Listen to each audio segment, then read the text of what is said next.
నేను ఒకటే ఈ యొక్క రాజాం సభలో ఒక సవాలు విసురుతున్నా. జగన్మోహన్ రెడ్డికి, వైసీపీకి. జగన్మోహన్ రెడ్డి, నీకొచ్చేది కూలీ జనం, మాకొచ్చేది స్వచ్ఛందంగా వస్తున్నారు. ఒక్కొక్క మీటింగ్ 20 కోట్లు ఖర్చు పెడుతున్నారు. కొన్ని వేల బస్సులు పెడుతున్నారు. బిర్యానీ పాకెట్ ఇస్తున్నారు. క్వార్టర్ బాటిల్ లేకపోతే హాఫ్ బాటిల్ ఇచ్చేసి ప్రజలు తీసుకొస్తే వచ్చిన వాళ్ళు మీటింగ్ లో లేరు. ఎక్కడికక్కడ తాగేసి పడుకుంటున్నారు. బస్సుల్లో పేకాట ఆడుకుంటున్నారు. మీలో ఇక్కడ చూస్తే కమిట్మెంట్ ఉండే ప్రజలు ఎక్కడున్నారు? ఈ రాష్ట్రాన్ని బాగు చేసుకోవాలని మీలో తపన కనపడొస్తుంది. అవునా కాదా అని అడుగుతున్నా. నేను ఒకే విషయం చెప్తున్నా. జగన్మోహన్ రెడ్డి, జగన్ కూడా లేదు, జగన్ రెడ్డి పేరు మార్చుకుందాం ఈ రాజ్యం నుంచి. జగన్ రెడ్డి చెప్తున్నాడు. ఇప్పుడు ఆయన మాట్లాడేదానికి చేసేదానికి సంబంధం ఏముండదు. అబద్ధాలు అద్భుతంగా చెప్తాడు. నమ్మించేదానికి చాలా బ్రహ్మాండంగా చెప్తాడు. మీరున్నారో గోతులో పడినట్టే. ఏం చదివాడో నాకు తెలియదు కానీ అబద్ధాల్లో మాత్రం పిహెచ్డి ఈజీగా ఇవ్వచ్చు. మనం అన్ని అబద్ధాలు చెప్పే నాయకుడు. నేను అడుగుతున్నా, ఏ ప్రాంతమైనా బాగుపడాలంటే నీళ్లు కావాలి. అవునా కాదా అని అడుగుతున్నా. నీళ్లు కావాలి. అదే సమయంలో మన పిల్లలకు బాగా చదివించి ఉద్యోగాలు కావాలి. అవునా కాదా అని అడుగుతున్నా. ఉద్యోగాలు రావాలంటే రోడ్లు వేయాలి, కరెంట్ ఉండాలి, మౌలిక సదుపాయాలు ఉండాలి. నేను అడుగుతున్నా, ఈ ఉత్తరాంధ్రలో ఇదే పాలకొండ రోడ్డు ఎంతమంది చనిపోయారు తమ్ముళ్ళు? ఈ రోడ్లో ఎంతమందికి నడుములు ఇరిగిపోయినాయి, కాళ్ళు ఇరిగిపోయినాయి? సమాధానం చెప్తారా వైఎస్ఆర్ కాంగ్రెస్ దొంగలు అని అడుగుతున్నా. ధైర్యం ఉందా అని అడుగుతున్నా. ఓటు అడిగే హక్కు ఉందా అని మీకు అడుగుతున్నా. ఒక్క విషయం చెప్తున్నా. సాగునీటి కోసం ఉత్తరాంధ్ర సుజల స్రవంతి తెలుగుదేశం పార్టీలో 2000 కోట్లు పెట్టాం. పోలవరం నుంచి వంశధార నదుల అనుసంధానం చేయాలనేది ఆలోచన.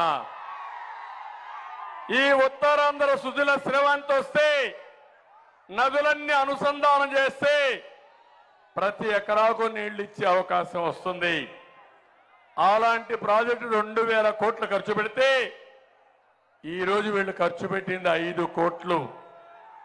తారక రామ తీర్థ సాగర్ 284 కోట్లు ఖర్చు పెట్టాం. వీళ్ళు ఖర్చు పెట్టింది 5 ఏళ్లలో 76 కోట్లు. మహేంద్ర తనయ ఆఫ్ షోర్ 553 కోట్లు ఖర్చు పెడితే వీళ్ళు పెట్టింది 26 కోట్లు. తోటపల్లి ప్రాజెక్టు 237 కోట్లు ఆ రోజు ఖర్చు పెడితే వీళ్ళు పెట్టింది 61 కోట్లు. గజపతి నగర, గజపతి బ్రాంచ్ కెనాల్తో కలిపి వంశధార ఫేజ్ 2 420 కోట్లు ఖర్చు పెట్టాం. ఇంకా పెండింగ్ లో ఉన్నాయి, ఒక్క పైసా ఖర్చు పెట్టలేదు. వంశధార నాగావళి లింక్ 145 కోట్లు ఖర్చు పెట్టాం. ఒక్క పైసా ఖర్చు పెట్టలా.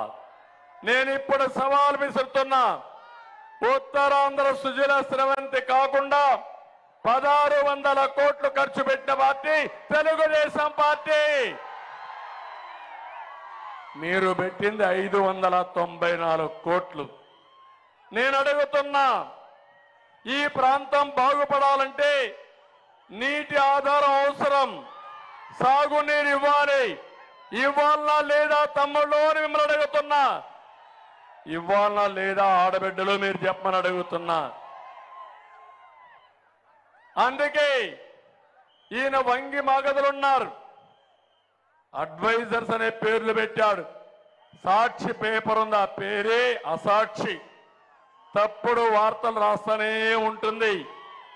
కనీసం ఆ పేపర్కి కొన్ని వేల కోట్ల రూపాయలు అడ్వర్టైజ్మెంట్లు ఇచ్చారు. వీళ్ళ యొక్క అడ్వైజర్స్ కి కనీసం వందల కోట్ల రూపాయలు దోచిపెట్టారు, 1000 కోట్ల దగ్గర. నేను అడుగుతున్నా, ఈరోజు ఆ డబ్బులన్నీ ఖర్చు పెట్టుంటే ఉత్తరాంధ్ర ప్రాజెక్టులు పూర్తయ్యేటివి, మీ జీవితాల్లో వెలుగులు వచ్చేటి. అవునా కాదా తమ్ముళ్ళు? మీరే చెప్పండి.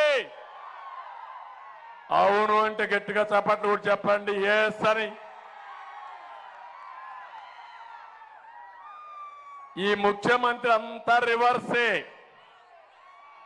మీరు ముందుకు నడిస్తే ఆయన వెనక్కి నడుస్తాడు. మీరు ఒకటి చేస్తే దానికి ఆపోజిట్ గా చేస్తాడు. ఇప్పుడు చూడండి, రివర్స్ పాలనతో, విధ్వంస పాలనతో రాష్ట్రాన్ని భ్రష్టు పట్టించిన వ్యక్తి ఈ జగన్ రెడ్డి. ఈరోజు ఇక్కడే చూడండి, భోగాపురం ఎయిర్పోర్ట్, ఇదే జిఎంఆర్, మీ ఊరు వాడే, ఇక్కడే ఈ గడ్డ మీద పుట్టాడు జిఎంఆర్.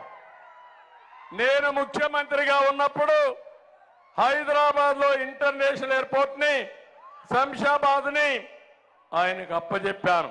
దానికి కారణం ఒకటే, ఆయన నాకు బంధువు కాదు, మా ఊరోడు కాదు, తెలుగువాడు, తెలుగు బిడ్డ, ఎయిర్పోర్ట్ కట్టగలుగుతాడని నిరూపించిన వ్యక్తిని నేను. బ్రహ్మాండంగా కట్టాడు. ఈరోజు హైదరాబాద్ లో ఆర్థిక వ్యవస్థ బ్రహ్మాండంగా ఉందంటే ఎయిర్పోర్టే కాదు.